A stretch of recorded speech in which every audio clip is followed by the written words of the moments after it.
400 மேலே ஆகிப்போச்சுரா. என்ன பண்ணுறது தெரியலையே. பெரிய இன்டர்நேஷனல் ஃப்ராட். அவங்கெல்லாம் கூட என்ன கண்டா பயப்படுவாங்க. அந்த அளவுக்கு உஷார் பாருங்க. நான் ஒரு ஐடியா கிடைச்சிருச்சு. என்ன?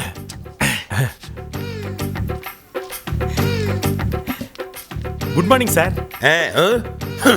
சாரி சார், அன்னைக்கு நடந்ததை நீங்கள் இன்னும் மறக்கலன்னு நினைக்கிறேன். நான் பண்ண தப்புக்கு உங்களை மாட்டி விட்டேன். அதை நினச்சி நான் ரொம்ப ஃபீல் பண்ணுறேன் சார்.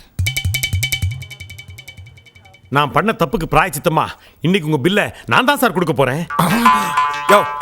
என் பில்ல கொடுக்க நீ யாரியா? உன் சகவாசமே வேண்டாம், போயா. என்ன சார் இது? மனுஷன் தவறு செய்து இயற்கை சார். அதை நீங்கள் மன்னிக்க கூடாதா? யோ, உன்ன மாதிரி அயோக்கியனுக்கெல்லாம் மன்னிப்பு கிடையாது, மண்ணும் கிடையாது. முதல்ல இடத்த காலி பண்ணு. சரி சார், நான் இங்கே இருக்கிறது பிடிக்கலனா நான் கிளம்புறேன் சார். ஆனால் உங்கள் பில்லை நான் தான் சார் பே பண்ணுவேன். யோ, நான் ஒன்றும் பிச்சைக்காரன் இல்லையா? என்கிட்ட பணம் இருக்குது, நான் கொடுத்துக்குவேன். அப்படியே பணம் இல்லாட்டாலும் இந்த ஹோட்டலில் மாவாட்டுவனே தவிர உங்ககிட்ட வாங்க மாட்டேன். பாப்பா. சரி சார், வரேன் சார். ஃப்ராடு பசங்க இவங்களெல்லாம் நம்பக்கூடாது. பில்லு கொடுக்குற மாதிரி கொடுத்து பெருசாக ஏமாத்திடுவாங்க. நாம தான் உஷாராக இருக்கணும். கரெக்ட். சாப்பிடுங்க